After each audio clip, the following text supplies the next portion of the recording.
ఓ రోజు తమ్ముడు పెళ్లి కార్డు రఫ్గా రాసుకొని నా దగ్గరికి వచ్చాడు. తన పేరు తర్వాత తన డిగ్రీ MBA రాశాడు. ఆ తర్వాత తను వివాహం చేసుకోబోయే అమ్మాయి, ఆ అమ్మాయి పేరు ప్రక్కన ఆ అమ్మాయి PG డిగ్రీ రాశాడు. నేను అన్నా, తమ్ముడా నీ పేరు ప్రక్కన ఇంత డిగ్రీ ఎందుకు రాశావు? చదువుకున్నా కదన్నా. మీ భార్య పేరు పక్కన ఎందుకు రాశావు? నా భార్య కూడా చదువుకుందన్నా. చదువుకుంటే పెళ్లి కార్డులో రాయాల్సిన అవసరం ఏముంది? సామెత ఒకటి ఉంది తమ్ముడా, మాంసం తింటామని ఎముకలు మెడలో వేసుకొని తిరగంగా. అట్లా కాదన్నా, మా వాళ్ళంతా అన్యులన్నా, ఆ అన్యులకి పెళ్లి కార్డు చూపిస్తే మేమెంత చదువుకున్నామో వాళ్ళకి తెలిసి దేవుణ్ణి మహింపరుస్తారన్నా, దేవుని నామ మహింపరచబడిద్దన్నా అన్నాడు. నేను జస్ట్ అడిగింది ఏంటంటే, నిజమే తమ్ముడా, దేవుడు మహింపరచబడాలి, నేను కాదన్నా. దేవుని మహిమ కొరకే నేను రాశావు, నేను తప్పుపట్టను. కానీ దేవుడు మహింపరచబడాలనే ఆలోచన పాళ్ళు ఎక్కువ ఉందా? మేమింత చదువుకున్నాం, ఎంత చదువుకున్న అమ్మాయి నాకు భార్యగా రాబోతుంది అని 10 మందికి తెలియాలనే ఆలోచన ఉందా? అబద్ధం ఆడకుండా చెప్పు అన్నాడు.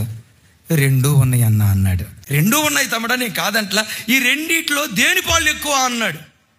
మీ ముందెట్ట అబద్ధం ఆడతానన్నా, 2వ దాని పాళ్ళు ఎక్కువ అన్నా అన్నాడు. వద్దు తమ్ముడా, వద్దు తీసేయి. మీరు తీసేయమంటే మారు మాటకుండా నేను తీసేయమంటాం కాదు, లేఖనం చూపించా.